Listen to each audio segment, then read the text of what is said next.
अमित, जब एक बेबस और बूढ़े बाप की आंख से एक आंसू गिरता है ना, तो साक्षात कैलाशपति का सिंहासन डोल जाता है। अमित, आज महाशिवरात्रि की इस पावन रात पर तेरा ये घमंड और तेरा ये आलीशान घर दोनों के दोनों मिट्टी में मिल जाएंगे। नहीं नहीं बाबा, मुझे माफ कर दो। मुझसे बहुत बड़ी गलती हो गई। मेरे पिताजी को वापस ले आओ बाबा, हमें मत मारो। आखिर महाशिवरात्रि के पावन दिन पर ऐसा क्या हुआ कि खुद साक्षात महादेव को एक बेटे का विनाश करने के लिए धरती पर आना पड़ा? क्यों इस बूढ़े बाप की आंखों के आंसू ने करोड़ों के इस बंगले को शमशान बना दिया? जानने के लिए देखिए दिल को झकझोर देने वाली ये कहानी।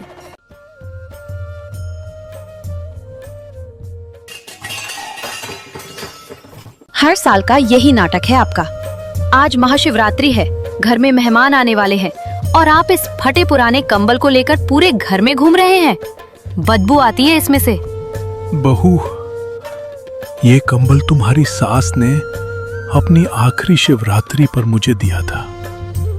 इसमें उनकी यादें हैं। पिताजी, रीना ठीक कह रही है। समाज में हमारी एक इज्जत है। शाम को मेरे बॉस आ रहे हैं। आप चुपचाप अपने कमरे में बैठिए, बाहर मत निकलिएगा। हमारी नाक मत कटवाइए। ये है रामचरण जी। अपनी पूरी जिंदगी की कमाई लगाकर बेटे अमित को बड़ा आदमी बनाया, पर आज उसी आलीशान घर में रामचरण जी के लिए एक कोना भी भारी पड़ रहा था। रीना, मैं ऑफिस जा रहा हूं।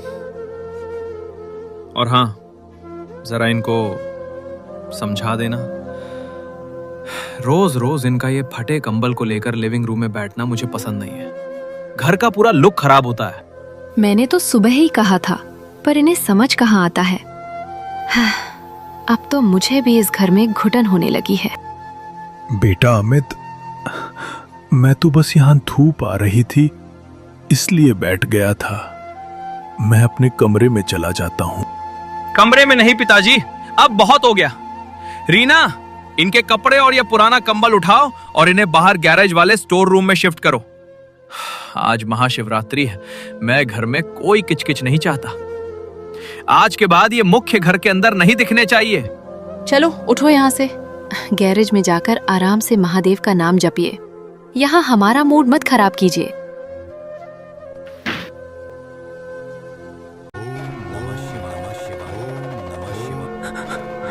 हे भोलेनाथ, हे औघरदानी, मैंने क्या खता की थी?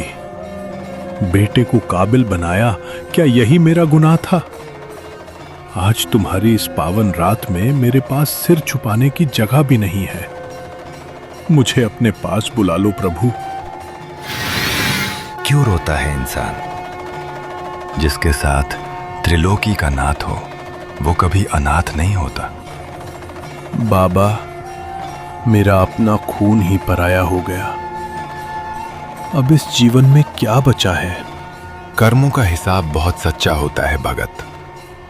जिसने तुझे रुलाया है, उसकी न्याय की घड़ी आ चुकी है। चल मेरे साथ, आज तेरे बेटे के अहंकार का अंत होगा।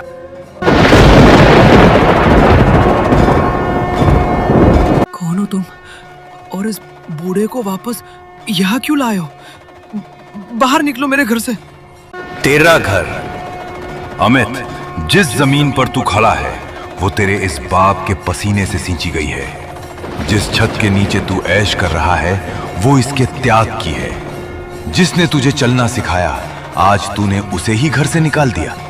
अरे ढोंगी बाबा, हमें मत सिखाओ। पुलिस को बुलाएं क्या?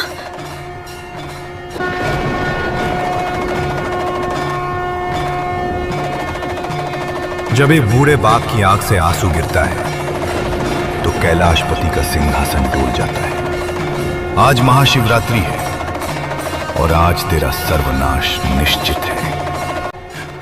पिताजी, मुझे माफ कर दीजिए। मैं अंधा हो गया था।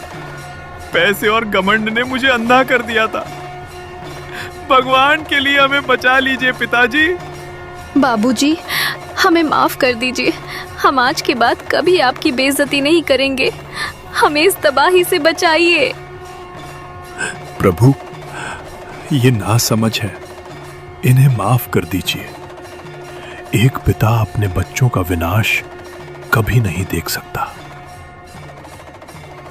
अमित और रीना समझ चुके थे कि वो साधु कोई साधारण इंसान नहीं, बल्कि खुद महादेव थे जो अपने भक्त के आंसू पोंछने आए थे।